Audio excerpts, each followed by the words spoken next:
This one is really important to us since, today's Caregiver magazine is 18 years old now, so we were around when Medicare Part D rolled out, and as we talk to family caregivers and through our Fearless Caregiver conferences and through the magazine, the confusion is such a huge issue, but the fact is we need to help our senior loved ones get medications as cost effectively as they can and use them appropriately. Now, you were involved with a survey that helps us reveal what the beneficiaries understand about their plans. What did that survey reveal? Well, the survey was done by Walgreens, and probably was most disturbing is what they didn't understand about their plans. If you ask them if they understand their plans, 3/4 of them say yes. But when you really start asking them about the nuances, 50% of them didn't realize that copays were different at different pharmacies, that they could really shop it around. The really troubling part of the survey to me is that 1 in 5 said that the way they were dealing with not being able to afford their prescription care was they were skipping doses in order to make a prescription last a little longer, or they weren't getting them refilled. In fact, 1 in 4 said that when a doctor wrote them a prescription, they didn't even bother getting it refilled. Now, we know what the problem is that if whatever condition that prescription was being written for, if it goes unchecked, they're going to end up in the hospital, and it's going to cost the healthcare industry far more. In fact, non-adherence to medication therapy is said to cost the U.S. healthcare system about $300 billion a year. So this is a huge problem for our country.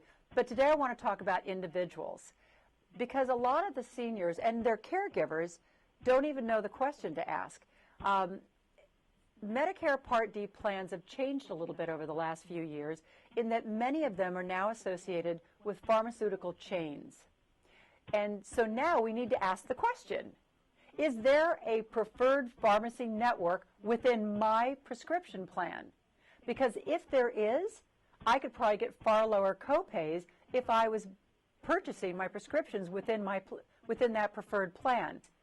We have been taught to be compliant, obedient, walk in, let them look at us, tell us what's wrong with us, walk out. We can't interact with the healthcare industry like that anymore. We need to be an active participant. We need to walk in with a set of questions. We need to walk out with a set of notes. We need to understand why we're taking a medication.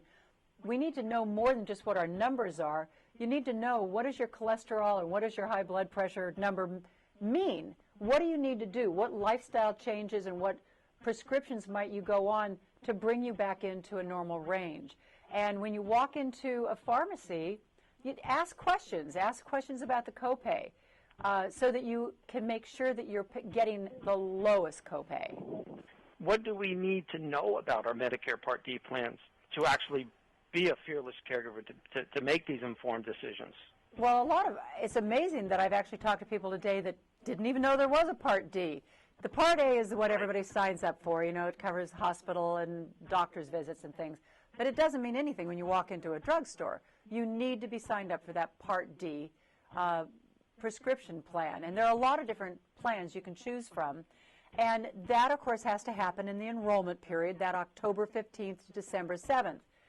You have 3 steps that caregivers can take to help their senior loved ones reduce costs. What are those? All right. First one is take a look at your plan. You have to review your plan.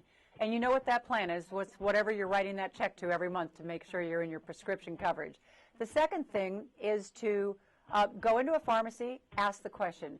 I mean, the pharmacist really is your medication expert, even more so sometimes than a physician. I mean, they're the ones that know the nuances of whether you could even perhaps be taking a generic instead of a name brand.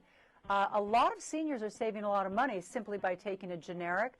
The warning there is that not all generics are exactly the same as name brands. They might have different inactive and active ingredients. The other thing, and then of course the last thing, is to compare plans and find out where you get your lowest copay. The only warning I want to give with that one, there is an inherent danger in shopping around the 8 or 10 or 12 medications that you're on, or that you're maybe an elderly person you're taking care of is on. Because if you start filling those prescriptions at a lot of different pharmacies, then no one pharmacist is going to be able to know whether you're taking two drugs that don't react well together. You can change from one pharmacy to another any day you want.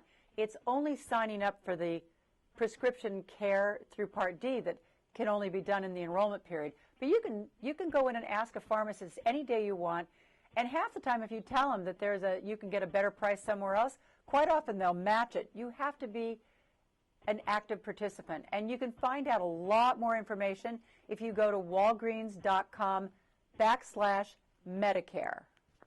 It's always such a thrill talking with you, and I think that what you're talking about now will save lives. So thank you so much, Joan. Oh, thank you, Gary.